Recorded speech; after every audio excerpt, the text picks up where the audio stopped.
చంద్రబాబు నాయుడు గారికి నోటీసులు ఇచ్చి అంటున్నారు. నోటీసు ఏ రకంగా ఇచ్చాడు ఆయన?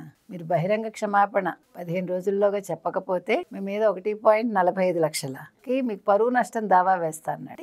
ఎవరి అండ చూసుకుని అంత రెచ్చిపోయాడు ఆయన. అంటే దీని బలుపు అనే అనాలిగా. అంటే జగన్మోహన్ రెడ్డి వెనకాలండి చేయిస్తే నువ్వు అట్లా మాట్లాడతావా? ఒక పోలీస్ అధికారిగా ఉండి మనం చెప్పింది కరెక్టేగా. పోలీసులు అందరూ కూడా జగన్మోహన్ రెడ్డి కోసం పనిచేశారు. వాళ్ళ విధి నిర్వహణ అంతా కూడా జగన్మోహన్ రెడ్డి కోసమే చేశారు. వాళ్ళు పోలీసే కాదు అని మనం చెప్పాం. అందరు ఐఏఎస్లు ఐపీఎస్లు అందరూ కూడా వాళ్ళ అసలు మేము ఒక ఉద్యోగులం, మాకు ఇంత పవర్ ఉంటుంది అనేది మర్చిపోయి ఒక వెన్నెముక లేకుండా తయారయ్యారు. మళ్ళా కూటమి వచ్చాక చాలా మంది వాళ్ళు మళ్ళా తమ విధుల్ని సక్రమంగా నిర్వర్తిస్తున్నారు చెప్పాలంటే. కానీ ఈ సిఐ శంకరయ్య ఒక్కడే ఆ రకంగా లేడు. ఇతను ఏం చేశాడు? వివేకానంద రెడ్డి హత్య జరిగిన రోజు ఉన్నతాధికారులకు ఎవరికి ఏది చెప్పలేదు. అది హత్య అని తెలిసి కూడా నిమ్మకు నీరెత్తినట్టు ఉన్నాడు. 7:30 గంటల పాటు అసలు ఆ విషయాన్ని ఆయన చెప్పలేదు. అది హత్య అని తెలిసిన హత్యకి సంబంధించి అక్కడ మొత్తం ఆనవాళ్ళంతా కూడా తుడిచేస్తున్నా ఆయన ఏదీ మాట్లాడలేదు.